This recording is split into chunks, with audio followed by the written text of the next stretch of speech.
ഈ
മുറിയില് ഞങ്ങൾ ഒന്നിച്ചായിരുന്നു, ഞാനും കല്യാണി ചേച്ചിയും. സന്തോഷവും സങ്കടമൊക്കെ ഒരുമിച്ച് പങ്കുവെച്ച് ഓർക്കുമ്പോ ഒരു നഷ്ടബോധം. വലിയ കഥയും നോവലും ഒക്കെ എഴുതുന്ന ദൈവം ഇങ്ങനെയായാലോ? ചേച്ചി സ്വന്തം ജീവിതം തേടിയല്ലേ പോയത്, ഇനി ദൈവവും പോവും. അതുവരെ സന്തോഷവും സങ്കടവും ഒക്കെ പങ്കിടാൻ ഞാനില്ലേ? രശ്മി ചേച്ചിയുടെ പ്രോജക്റ്റ് എന്നാ തീരുന്നത്? 2 മാസം, കൂടിയ 3. എന്നുവെച്ച് ഞാൻ നിങ്ങളെയൊക്കെ അങ്ങ് ഉപേക്ഷിച്ചിട്ട് പോകുന്നില്ലാട്ടോ. എനിക്ക് ഒത്തിരി ഇഷ്ടമായി നിങ്ങളെയൊക്കെ. അപ്പോ ഞാനൊന്ന് ഫ്രഷ് ആയിട്ട് വരാം, ഒന്ന് കുളിക്കണം. അവിടെ ബാത്റൂം, ബാക്കി ആഫ്റ്റർ ഷോർട്ട് ബ്രേക്ക്. ഓക്കെ. എന്റെ കൂടെ ഈ മുറി പങ്കിടുന്നതിൽ വിരോധമൊന്നുമില്ലല്ലോ? വിരോധമില്ലെന്ന് മാത്രമല്ല, സന്തോഷമേ ഉള്ളൂ, നല്ല സന്തോഷം. ഓക്കെ.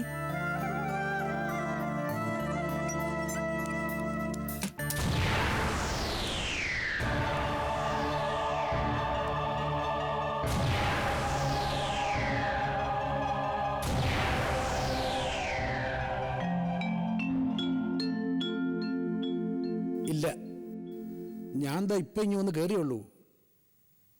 ഇന്നാ ഡിസ്ചാർജ് ആയത്. ആണോ? എല്ലാ പേഷ്യൻസിനോടും പറയുന്നത് പോലെ സൂക്ഷിക്കണം, ശ്രദ്ധിക്കണം. ഞാൻ വിളിക്കാം.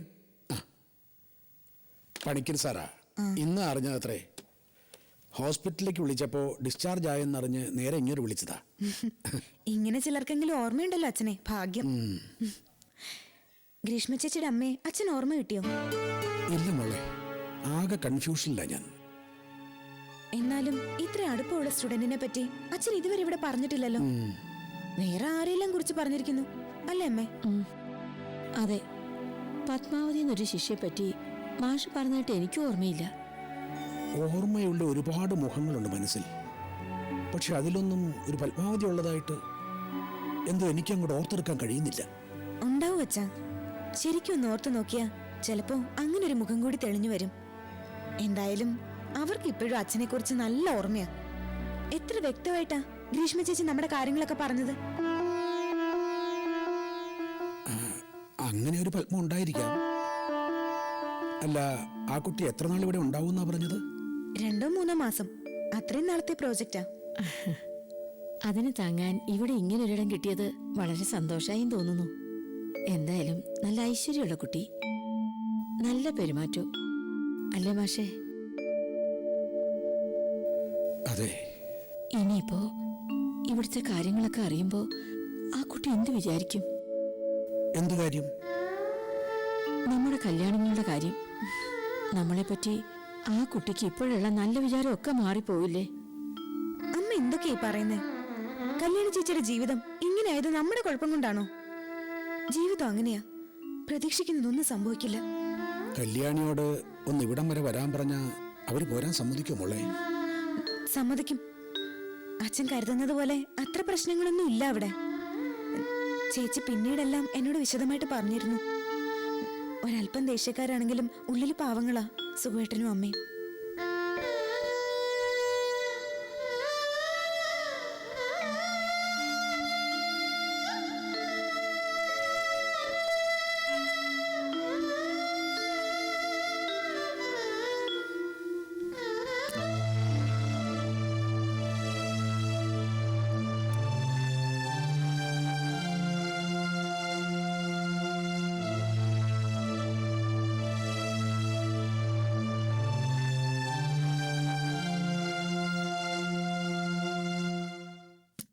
നിങ്ങൾക്ക് അപ്പുറത്തെങ്ങാനും പോയിരുന്ന് എഴുതിയും വായിക്കുകയും ചെയ്തൂടെ പിള്ളേരെ? ഇവിടെ തന്നെ ഇരിക്കണം എന്തത്ര നിർബന്ധം? അതെന്താ ഇവിടെ ഇരുന്നാല്? ആ, ഇവിടെ ഇരിക്കേണ്ട, അത് തന്നെ. എന്താ കാര്യം പറഞ്ഞൂടെ? കാര്യം അറിഞ്ഞാലും നീ പോവൂ? അതെ, ഒരു കാര്യം ഓർമ്മയുണ്ടായാൽ മതി എന്റെ മക്കൾക്ക്. നല്ല പഴം ചീഞ്ഞു പോകാനേ അടുത്തൊരു ചീഞ്ഞ പഴം ഉണ്ടായാ മതി. അതിനിപ്പോ എവിടെയാ നല്ല പഴവും ചീഞ്ഞ പഴവും? അമ്മയ്ക്ക് എന്താ വെളിവില്ലണ്ടായോ? വെളിവന്നിട്ട് പെണ്ണെ, ഇവളുടെ കൂടെ അധികം കൂട്ട് വേണ്ടെന്നാ പറഞ്ഞത്. എന്തെങ്കിലും പറഞ്ഞ് നിങ്ങളെയും വഴിയെറ്റിക്കും. അവളോ നശിച്ചു. എന്റെ മക്കളും അതുപോലെ ആയാലേ അമ്മയ്ക്ക് ഇത്തിരി ദണ്ണുണ്ട്. ഓ, ഞാൻ പോയേക്കാം. ഇനി നിനക്കെന്താ പറഞ്ഞത് മനസ്സിലായില്ലേ? അമ്മയൊന്ന് പോയേ. ഏത് നേരം ഈ ഒരു ചിന്തയുള്ളൂ? അതേടി, ഏതു നേരം നിങ്ങളുടെ ഒക്കെ കാര്യത്തിൽ തന്നെ എന്റെ ചിന്ത. ഇത് ആ ഒരു ചിന്തയല്ലല്ലോ. പിന്നെ എന്താടി? അവളുടെ പകരം വക്കാലത്ത്. അല്ല, അറിയാൻ മേലത്തോട് ചോദിക്കുക, എന്താ നിന്റെ ഉദ്ദേശം? ഇവളെപ്പോലെ രാത്രിയും പകലും അഴിഞ്ഞാടി നടക്കാന്ന? ആണെങ്കിൽ ഇപ്പൊ അമ്മയ്ക്ക് എന്താ വേണ്ടത്? ദേ, വല്ലാ നാവ് വളച്ചാലുണ്ടല്ലോ, ഒന്ന് കുഴിച്ചു മൂടി ഞാൻ ആസത്തെ. ഇവളായിട്ട് തന്നെ വേണ്ട തലവേദന തന്നിട്ടുണ്ട്. ഇനി നീ അതിനുള്ള പുറപ്പാടാ? എന്റെ മോനൊരു മണ്ടനായിപ്പോയി. അതുകൊണ്ട് ഇവളിപ്പോഴും ഇവിടെ ജീവിക്കുന്നു. ഇല്ലെങ്കിൽ കാണായിരുന്നു, ആട്ടി ഇറക്കി വിട്ടേനെ. ഒന്ന് നിർത്തി പോകുന്നുണ്ടോ അമ്മ? ഏത് നേരം ഇത് തന്നെ കേട്ട് കേട്ട് കാത് തഴമ്പിച്ചു. അല്ല, അമ്മയ്ക്ക് ഇപ്പൊ എന്താ വേണ്ടത്? സുമിത്ര, വേണ്ട. ചേച്ചി ഒന്നും മിണ്ടാതിരി. എന്നായാലും ഇതിനൊരു പരിഹാരം കാണണ്ടേ? ഓ, അപ്പൊ രണ്ടാളും കൂടി പരിഹാരം കാണാൻ പോവാ? വേണ്ട, ഇനി ഞാൻ കാരണം നീ ഒരു പ്രശ്നം ഉണ്ടാക്കണ്ട. ഞാൻ മാറിത്തരാം. സൂര്യപുത്രി ഇടവേളയ്ക്ക് ശേഷം തുടരും.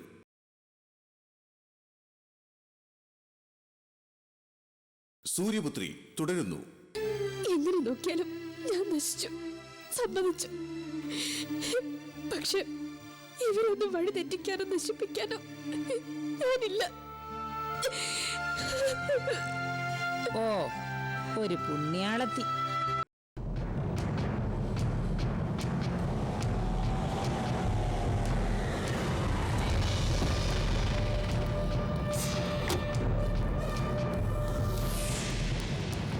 ആ അതെ, നമുക്ക് നേരിട്ട് സംസാരിക്കാം. Good morning uncle. Oh yes, ഇന്ന് വൈകിട്ട് 6 മണിക്ക്. ഓക്കെ. Oh okay. അങ്കിള് തിരക്കിലാണോ? എന്താ വില്യം? അല്ല, തിരക്കിലാണെങ്കിൽ ഞാൻ ഡിസ്റ്റർബ് ചെയ്യുന്നില്ല. എന്താ മോനെ, മോൻ്റെയോ ഡാഡിയോടെ മുന്നിൽ അങ്കിൾ എന്തെങ്കിലും തിരക്ക് കാണിച്ചിട്ടുണ്ടോ? എല്ലാ തിരക്കുകളും മാറ്റിവെച്ചിട്ടല്ലേ ഉള്ളൂ. അല്ല, വില്യം എന്താ പതിവില്ലാതെ ഇങ്ങോട്ട് വന്നെന്ന് പറഞ്ഞില്ല? അങ്ങോട്ടൊന്നും കാണാതായപ്പോൾ വന്നതാ. ഡാഡി മരിക്കുന്നതിന് മുമ്പ് ഇങ്ങനൊന്നും ആയിരുന്നില്ലല്ലോ. സാരമില്ല, എല്ലാവരും എപ്പോഴും ഒരുപോലെ ആവില്ലല്ലോ. ആ, അത് വിടാം. എങ്ങനെ പോകുന്നു കേസന്വേഷണം? അന്വേഷിക്കുന്നുണ്ട് വില്യം. സംശയം തോന്നുന്ന സകല വഴികളിലൂടെയും ഞങ്ങൾ അന്വേഷിക്കുകയാണ്. അധികം വൈകാതെ തന്നെ പ്രതിയെ പിടികൂടാൻ കഴിയുമെന്നാണ് എൻ്റെ വിശ്വാസം. എത്രയും പെട്ടെന്ന് നമുക്കറിയേണ്ട ഒരു കാര്യം, എവിടെ വെച്ചാണ് അച്ചായൻ കൊല ചെയ്യപ്പെട്ടതെന്നാണ്. ഇപ്പോഴും കൃത്യമായ സ്ഥലം എവിടെയാണെന്ന് നമുക്കറിയില്ല, ചില സംശയങ്ങൾ മാത്രം. പക്ഷേ എന്തായാലും ഓടി കിടന്നിടത്ത് വെച്ചല്ല കൃത്യം നടന്നിട്ടുള്ളത്. അച്ചായൻ മരിച്ചു കിടന്ന കാറിനുള്ളിൽ പിടിവലി നടന്നതിൻ്റെ ലക്ഷണങ്ങളൊന്നുമില്ല. മാത്രമല്ല, കാറിനുള്ളിൽ വെച്ചായിരുന്നു കുത്തേറ്റതെങ്കിൽ സീറ്റിലാകെ രക്തം പരക്കണമായിരുന്നു. ഇവിടെ അതുമില്ല. സീറ്റിലുള്ളത് ചെറിയൊരു രക്തക്കറ മാത്രം. പിന്നെ എവിടെ വെച്ചാണെങ്കിൽ അങ്ങനെ എന്തെങ്കിലും സൂചനകൾ? വില്യമിന് അറിയാമല്ലോ ഡാഡിയുടെ സ്ഥിരം താവളങ്ങൾ, പ്രധാനമായും 4 ഗോഡൌണുകൾ. കല്യാണിയുടെ മൊഴി വിശ്വസിക്കാമെങ്കിൽ കല്യാണിയെ കൊണ്ടുപോയിട്ടുള്ളത് ആ ഗോഡൌണുകളിലേക്കൊന്നുമല്ല, അതുറപ്പാ. അവളെ എവിടെയാണ് കൊണ്ടുപോയത്? ഒന്നുകിൽ അവിടെ വെച്ച്, അല്ലെങ്കിൽ അതിന് അധികം അകലെയല്ലാത്ത മറ്റെവിടെയോ വെച്ച്.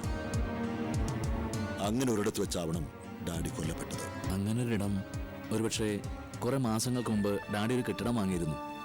പ്രൊഡക്ഷൻ നിർത്തി വെച്ചൊരു കമ്പനി. ഇടയ്ക്കിടയ്ക്ക് ഡാഡി അവിടെ പോകാറുണ്ടായിരുന്നു. ആ കെട്ടിടം എവിടെയാ?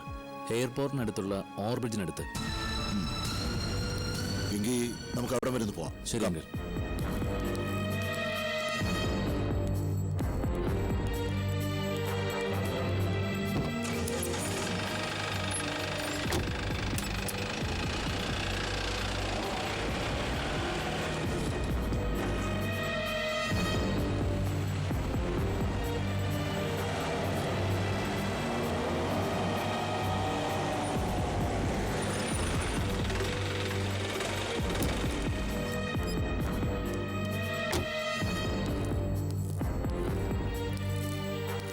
ഇത് അച്ചായൻ എന്നാ വാങ്ങിയത്?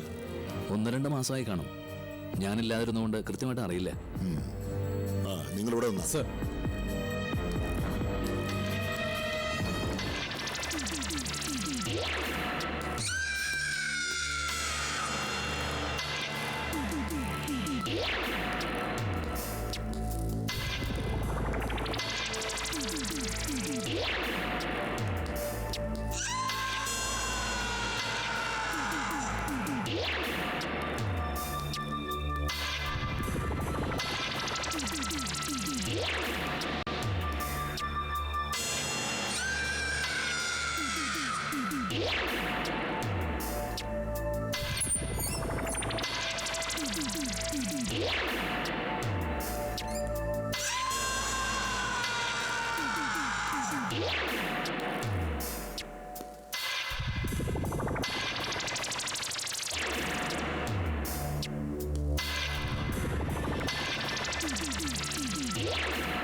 ഇവിടെ തന്നെയാവണം കല്യാണിയെ കൊണ്ടുപോകുന്നത്.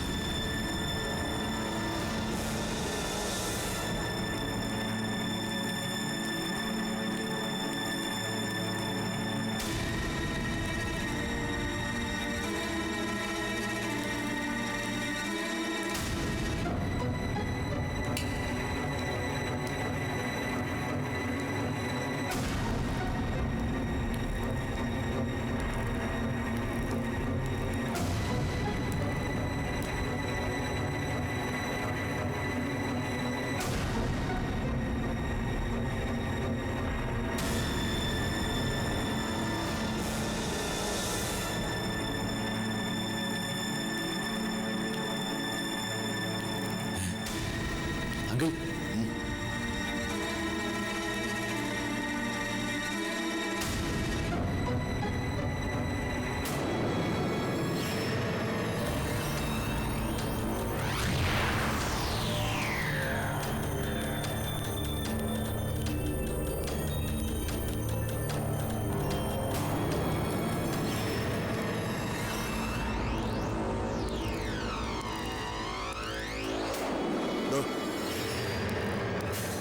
ഈ ബിൽഡിംഗ് സീൽ ചെയ്തേക്ക്. സർ. ഇവിടെ ഒരു കോൺസ്റ്റബിൾ കാർഡുണ്ടാവും. ശരി സർ.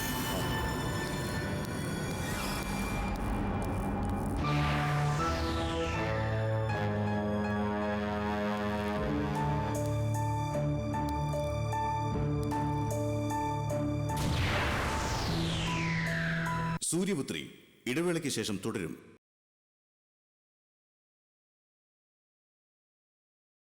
സൂര്യപുത്രി തുടരുന്നു.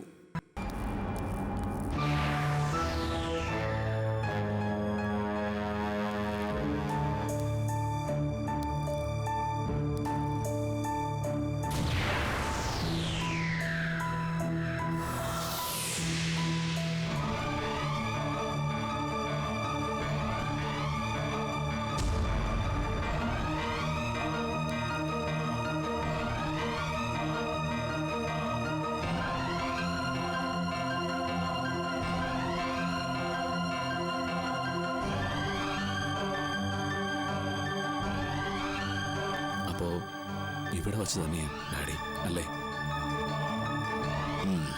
ആവണം. പക്ഷേ ഡെഡ് ബോഡി കാണപ്പെട്ടത് ഇവിടെ നിന്നും ഏകദേശം 10 കിലോമീറ്റർ അകലെയാണ്. അതെങ്ങനെ സംഭവിച്ചു? കൊല നടന്നത് ഇവിടെ വെച്ചാണെങ്കിൽ ബോഡി ഇവിടെ ഉപേക്ഷിച്ച് പോകേണ്ടതല്ലേ? അങ്ങനെയാണല്ലോ സാറിന് സംഭവിക്കാറ്. ഇത്ര റിസ്ക് എടുത്ത് അത്രയും ദൂരം സഞ്ചരിച്ച് കൊലയാളി മറ്റെവിടെയെങ്കിലും ബോഡി കൊണ്ടുപോയി ഉപേക്ഷിക്കുമെന്ന് തോന്നുന്നുണ്ടോ വിലപിന്? ഇനി അഥവാ അങ്ങനെയാണെങ്കിൽ തന്നെ കൊലയാളി എന്തിനത് ചെയ്തു? നിശേഷം നശിപ്പിക്കുകയാണെങ്കിൽ മനസ്സിലാക്കാം, ഒരു തെളിവും അവശേഷിപ്പിക്കാതിരിക്കാനാണത്. പക്ഷേ ഇത് ഒരിടത്തു നിന്നും മറ്റൊരിടത്തേക്ക് മാറ്റിയിടുക എന്തിന്? ബോഡി ഇവിടെ ആയാലും അവിടെ ആയാലും നടന്ന ഒരു കൊലപാതകമാണെന്ന് വ്യക്തമല്ലേ? അങ്കിൾ, ആരാമോ ഇത് ചെയ്തത്? എന്തിനു വേണ്ടി? ചിലപ്പോ മേനോ മാഷ് ഏർപ്പാടാക്കിയ ആരെങ്കിലും. ആ കല്യാണിയിൽ നിന്ന് ഇനി കൂടുതലൊന്നും പ്രതീക്ഷിക്കണ്ട, അല്ലെങ്കിൽ? കല്യാണി എന്നല്ല, ആ കുടുംബത്തിൽ തന്നെ ആർക്കും ഇത്തരമൊരു കൃത്യത്തിൽ പങ്കുണ്ടാവുമെന്ന് എനിക്ക് തോന്നുന്നില്ല. കാരണം ഒരു കൊലപാതകത്തോളം കാര്യങ്ങൾ കൊണ്ടെത്തിക്കാൻ മാത്രം ശേഷിയുള്ളതല്ല ആ കുടുംബം. ആയിരിക്കാം, പക്ഷേ പക ഉള്ളിൽ കിടക്കുന്നിടത്തോളം അത്ര പെട്ടെന്നൊന്നും പിന്തിരിയാൻ കഴിയില്ലല്ലോ. നോ, സാധ്യത കുറവാണില്ല. ഒരുപാട് നാൾ അങ്കിൾ എൻ്റെ ഡാഡിയുടെ കൂടെ ഉണ്ടായിരുന്നല്ലേ? ആ ഒരു പരിചയം വെച്ച് ചോദിക്കുക, ശത്രുക്കളായി മറ്റാരെങ്കിലും ഉള്ളതായിട്ട്? അങ്ങനെ ചോദിച്ചാൽ ബിസിനസ് ഫീൽഡിലെ കോമ്പറ്റീഷൻ വെച്ച് ചില ശത്രുക്കളൊക്കെ ഉണ്ടായിട്ടുണ്ട്. പക്ഷേ അതൊന്നും ഇത്തരമൊരു കൊലപാതകത്തിൽ എത്തിക്കാൻ മാത്രമുള്ള ശത്രുതയായിരുന്നില്ല. പിന്നെയുള്ളത് ആ അജ്ഞാതനാണ്. അച്ചായനെ ഇടയ്ക്കിടയ്ക്ക് ഫോൺ ചെയ്ത് ഭീഷണിപ്പെടുത്തുന്ന ആൾ. ഇതുവരെ അതാരാണെന്ന് കണ്ടുപിടിക്കാൻ നമുക്ക് കഴിഞ്ഞിട്ടില്ല, അല്ലെങ്കിൽ? ഞാൻ അന്വേഷിക്കുന്നുമില്ല. അധികം താമസിയാതെ ഞാൻ അവനെ കണ്ടുപിടിക്കും. അതിനേക്കാൾ എളുപ്പമാണ് എനിക്ക് അവനെ കണ്ടുപിടിക്കാൻ. പിന്നെ അങ്കിൾ നേരത്തെ പറഞ്ഞില്ലേ, ആ പ്രൊഫസറും മക്കളും നിരപരാധികളാവാനാണ് സാധ്യതയെന്ന്. അങ്കിൾ വെട്ടിക്കോ, പക്ഷേ എൻ്റെ ലിസ്റ്റിൽ നിന്ന് ഞാൻ ആ പേരുകളൊന്നും വിട്ടില്ല. മതി.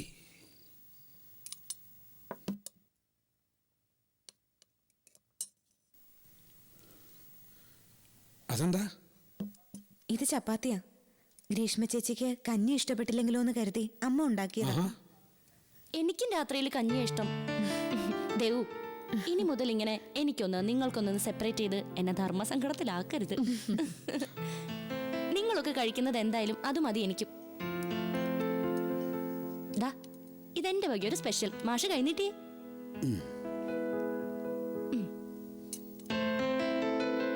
ഉഗ്രൻ. കുട്ടിയിരിക്കെ, ഇതെങ്ങനെയാ ഇതിന്റെ പ്രിപ്പറേഷൻ? അത് സീക്രട്ടാ, പറയില്ല. വീട്ടിലാവുമ്പോ ഈ കുട്ടി തന്നെ അത്ര അവിടുത്തെ പാചകം. ഹാവോ, ആശ്വാസമായി.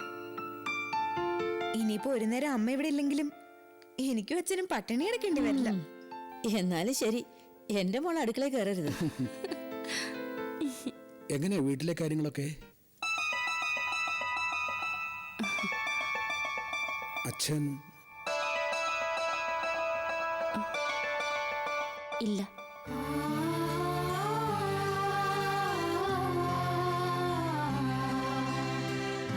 വീട്ടിലപ്പോ താനും അമ്മയും മാത്രം?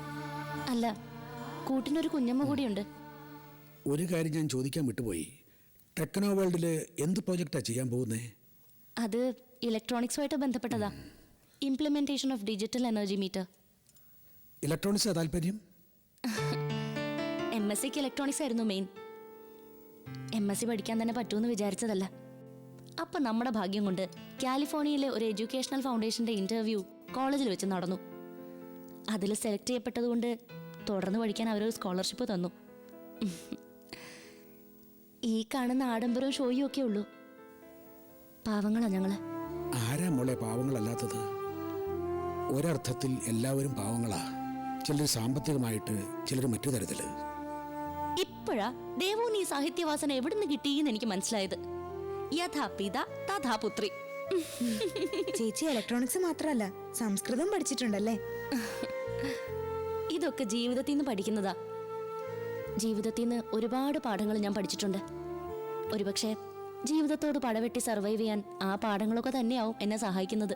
അപ്പോ അല്പസ്വല്പം ഫിലോസഫിയും കയ്യിലുണ്ടല്ലേ? പടപൊരുതി ജീവിക്കാനുള്ള മനസ്സ് നല്ലതാ. അപ്പൊ ഇലക്ട്രോണിക്സ്, പാചകം, ഫിലോസഫി, പിന്നെ സംസ്കൃതം. ആ സംസ്കൃതം. ഇനി എന്തൊക്കെയാണാവോ അറിയാൻ പോകുന്നത്. എല്ലാം അറിഞ്ഞില്ലെങ്കിലും ചിലതെല്ലാം നിങ്ങളൊക്കെ അറിയും അല്ലേ മാഷേ?